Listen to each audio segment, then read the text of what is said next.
In 3, 2, 1, action. Welcome back again to my YouTube channel, guys.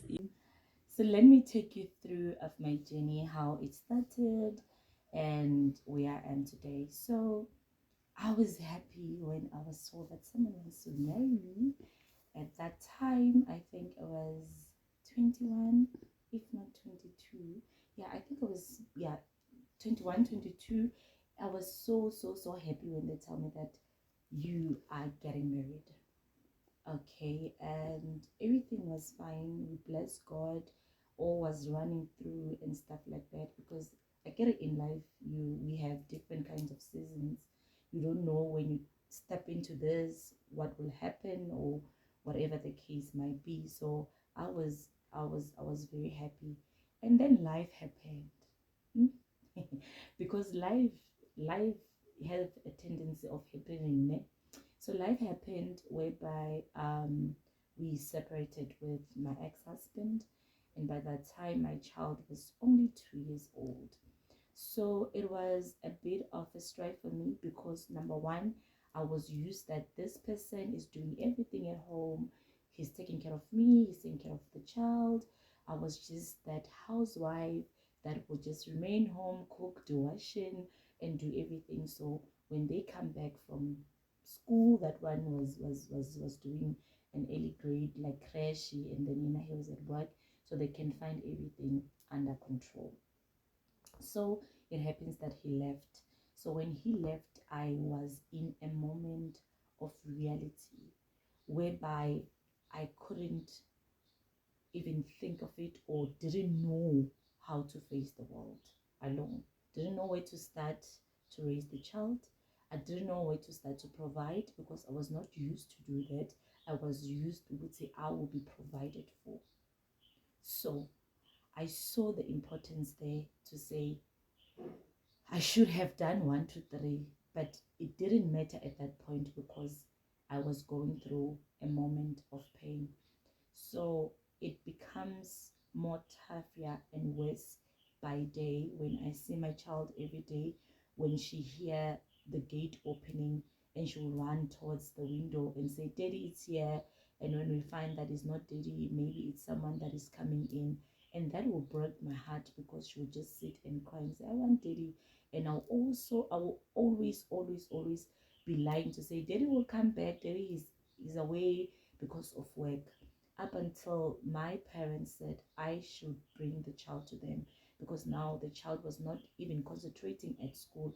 Because remember, as parents, when we go through separation, it's not only for us, also it affects the kids.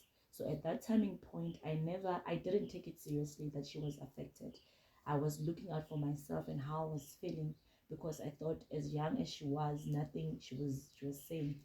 Gandhi, she was going through a lot. So it happens that I tried, you know, thinking of committing suicide, because I couldn't see anything that was better. This person, remember, he was taking care of me, he was showing me some love. And the fact that we never had or engaged in some sort of any fight or anything, but it just happened like that. And to be honest with you, there's nothing that I didn't try. I never went to psychologist. I never went to counseling, but I had to take myself through the pain, tell myself every day, one step at a time. If I've seen my mother gone through that very same pain I've went through, and I look back, I said, if my mother has done it, then I will walk through it. And I bless God, because the kind of a parents I have, they didn't just, throw me to the dish, but they spoke to me, taking me through one step at a time. And I had to heal. I had to drag myself to that journey to say, you're gonna do it, not only for yourself, but for your child.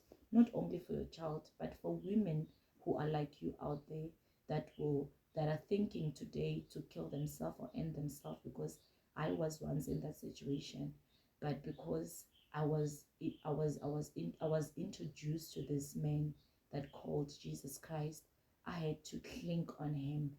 Sometimes at night I would take my pillow and I squeeze it, I cry, you know, crying, thinking back of tracing back of what I've done. And I thought, and I think, or I've seen, or could say there is clearly nothing that I've done, but God was at work with my life. And today I'm able to sit here and speak to you and tell you that let's climb that mountain. The mountain of pain, it does not need a doctor. The mountain of pain, it does not need maybe someone to come and say it's gonna be okay. Yes, we have to do that because it's carnality. We are living in the world where we need encouragement from anybody that has went through. But a journey of pain, it needs yourself. Discover yourself, what you want. And above everything, the journey of pain, idinga umdali wakho, your maker, your creator, which is Jesus Christ. He knows when it pains you, what medication can he give you? As much as the Bible says, he's our comforter. I've had him comforting me. I've had him, you know, lifting me up in the moment where, yeah, I could feel, you know what, it's the end of me. And unfortunately, I have to also bear what people were talking about behind my back, that kwenzeke kanje because samtshela ukuthi angayenzi kanje, kwenzeke kanje because akamamelanga, kwenzeke kanje because maybe the parents were controlling and whatnot and whatnot. All those things, they reach my ears, but I chose to put ama earphone with Zulu to say they wouldn't understand what I'm going through. But the only person that will understand is God. The only person that will understand, it's myself, of what I went through or what I'm going through. So please, I beg of you, don't give up in that journey. You are going to come out from that. Thank you.